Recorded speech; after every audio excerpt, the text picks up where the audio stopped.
Righty, good morning, guys. Time is 7:05 on this Thursday morning. Another very cold start to the day.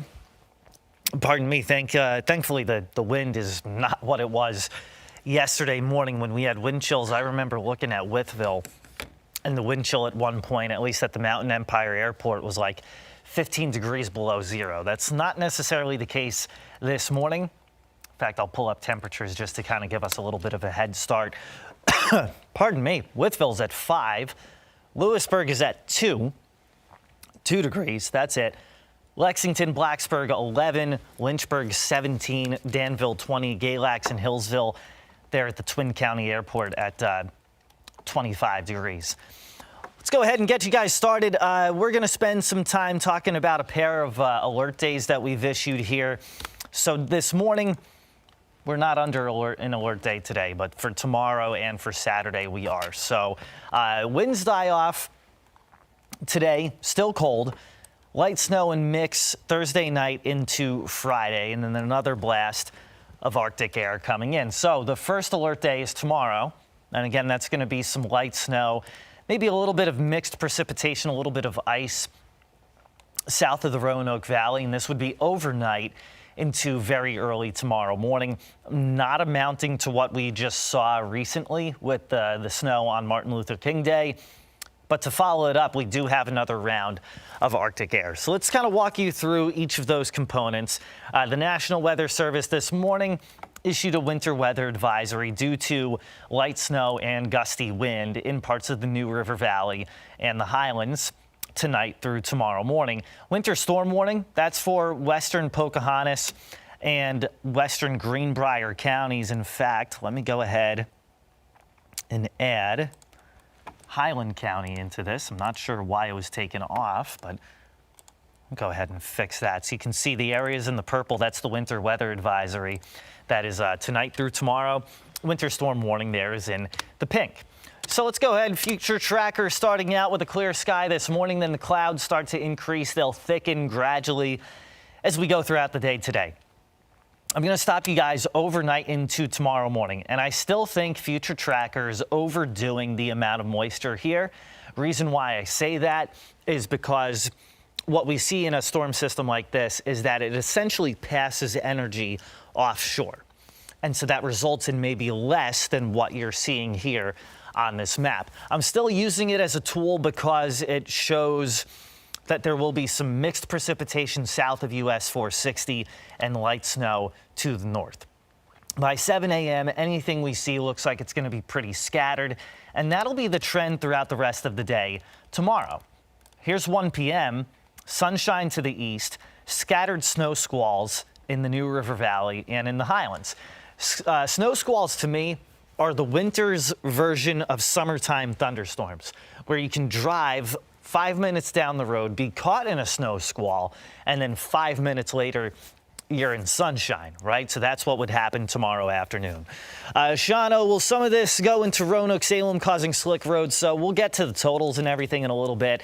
Roanoke and Salem, I have at 0 to an inch. If you get 1/4 of an inch or 1/2 an inch of snow tomorrow morning, it's cold enough to where that could be slick early on. As we go beyond 9, 10 a.m. and temperatures rise above freezing, then I don't think that's much of an issue. So please do not go raiding the bread and milk aisles, not for something like this. This is going to be very minor, especially in comparison to what we just saw on Monday. Jose, good morning. Now, heading again into the afternoon, you'll see some snow squalls that again spill into parts of Bland, Wythe, Carroll, Floyd, Pulaski, Giles, Montgomery, Craig, Grayson counties, and into some of the higher elevations of the Roanoke Valley.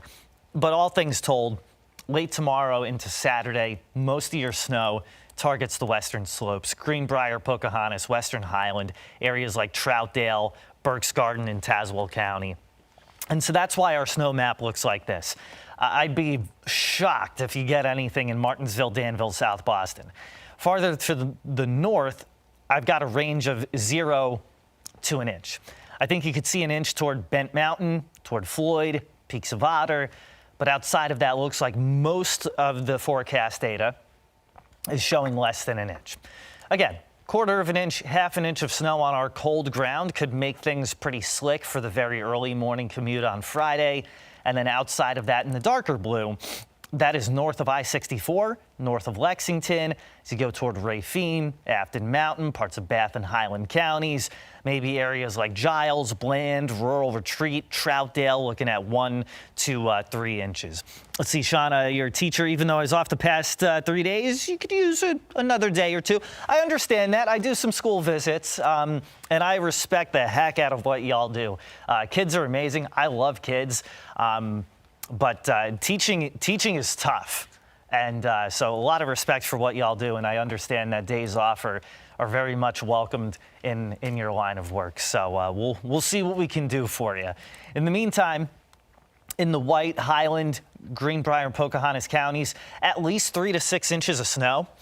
Melissa saying that dark blue needs to come down the Clifton Forge. I do think you are in the 0 to an inch this time around in Clifton Forge. You're right on that border, that baby blue. I've got you at nothing to an inch. But some of those higher spots could see a little more. So as far as winter threats, slick roads are a possibility. Again, even if you get minimal snow amounts, it's so cold, it's going to stick overnight into tomorrow morning. I'm not a superintendent. School delays a possibility heading into tomorrow morning. Most of us are probably not shoveling. Power outages, that threat is going to be pretty low, but as I'll show you here in a little bit, the wind is going to be howling at times again tomorrow. So this is tomorrow afternoon, and high temperatures just barely above freezing in the New River Valley. This is where we see more clouds. This is where we see those scattered snow squalls in the afternoon. Covington, Lexington, 35 to 37. Roanoke, Lynchburg, Southside, Rocky Mount, 38 to 42 degrees. Dana, come on, we need snow in Henry County. I know, and the tear emoji. It's been unfair to you guys to see everybody just to your north get snow on Monday. Looks like another swing and a miss for you guys in Henry County. So there's a look at the temperatures tomorrow. Here's a look at the wind. And again, the wind is going to be something to watch out for tomorrow, even after that brief burst of snow and wintry mix in the morning. It's especially after that, after 10 a.m. You see here in the yellow, that's your wind gusts ranging between 30 and 45 miles per hour. Eventually what happens is that the cold air catches up and it kind of hitches a ride on that gusty wind. So here's Saturday morning, and this is where the wind chill could drop below 0 again. The New River Valley, higher elevations of Roanoke County, Catawba, Glenver, Bent Mountain, Bradshaw, maybe Cave Spring, heading into the Highlands. So this is where it'll feel below 0 Saturday. Now pay attention here. I'm going to fast forward towards Saturday afternoon. Notice that doesn't really change. Temperature Saturday, right? So for instance, for the Roanoke Valley, I've got the high of 25. It's probably before sunrise. I think the Roanoke Valley, the New River Valley, the Highlands, your high temperatures are going to read in the teens, but when you factor in that wind, it goes right through you. And it's something that'll probably continue into Sunday morning as well. So Arctic air arrives again, is what I should put in the banner there. Sunday mornings on the left-hand side, that map on the left-hand side there. So you see lows in the mountains 4 to 9. And then outside of the mountains, 12 to 17. First thing Monday morning, most of you about 12 to 17 degrees. So this has really kind of been a double dip from the Arctic. When does that change? And it looks like that change will start to happen next week. So this is just kind of a map I use for perspective. And it's from the Climate Prediction Center, a subset of NOAA.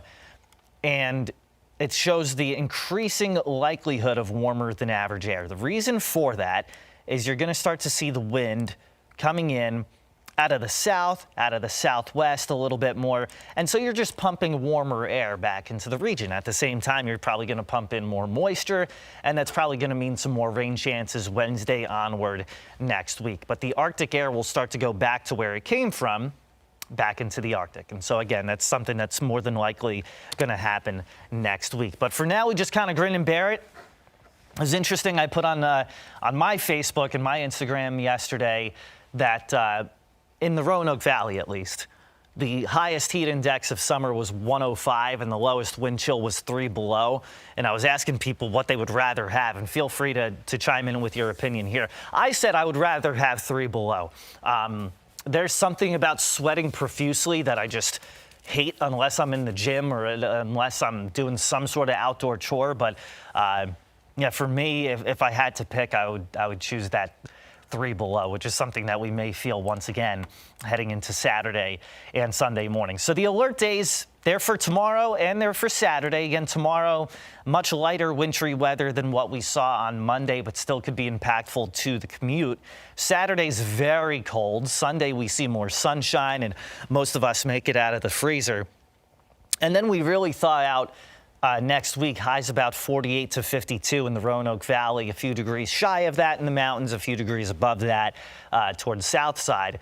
And if everything holds together, we could actually turn even warmer than that heading into next week. So that's the interesting thing about Virginia, is that we get a little bit of everything thrown at us. In fact, like, these look like Powerball numbers to me if you were to jumble them up a little bit. But definitely an interesting string of days ahead. And again, for those of you who are just joining, overnight into tomorrow, we aren't looking at a ton of snow and ice. There could be a brief glaze in these areas in parts of Wythe, Pulaski, Grayson, Carroll, Floyd, Patrick, Franklin, Henry, Pittsylvania, Halifax counties. But as far as snow totals, anywhere from nothing to an inch. But any little bit that falls is going to stick because of how cold we've been. If you're looking for more snow, an inch or more, you got to go to the darker blue north of I-64, Bland County, Rural Retreat, parts of Grayson County, and then farther to the north, Greenbrier, Pocahontas, Highland counties is where you would see more as scattered snow showers. They'll continue off and on through tomorrow afternoon, tomorrow evening. Some of those even making it into parts of the New River Valley, and I'll kind of show you what I'm talking about. This is tomorrow afternoon, and you can kind of see just how hit and miss those will be. So these scattered snow squalls, are the equivalent of summertime thunderstorms in the sense that they're just so hit and miss, but where they hit, they hit. They make things pretty slick and limited visibility. So that's what we would watch through tomorrow afternoon. Then bundle up again heading into the weekend. Going to be very, very cold at times. So I think a lot of us are going to be spending some time indoors this weekend, even though it'll be dry. 7:18 this morning. We've got updates every half hour on the Today Show. I've also posted 2 detailed synopsis, a 2 detailed forecast, one of which is an article. The other is WSLS.com/weather, where you go to the side, you see my goofy face, and then detailed summary below that. So there's plenty of ways for you guys to be in the know. I've also posted a video that came out around 7:02. That's on our weather app that's living on social media. So we've got plenty of things for you guys to check in on. But we appreciate you checking in on this live stream this morning. Time now 7:18. We're going to get ready for these updates during the Today Show. And stay warm out there. We'll talk to you at some point the rest of the day today. And once again during a live Appcast tomorrow morning at 7:05. Take care.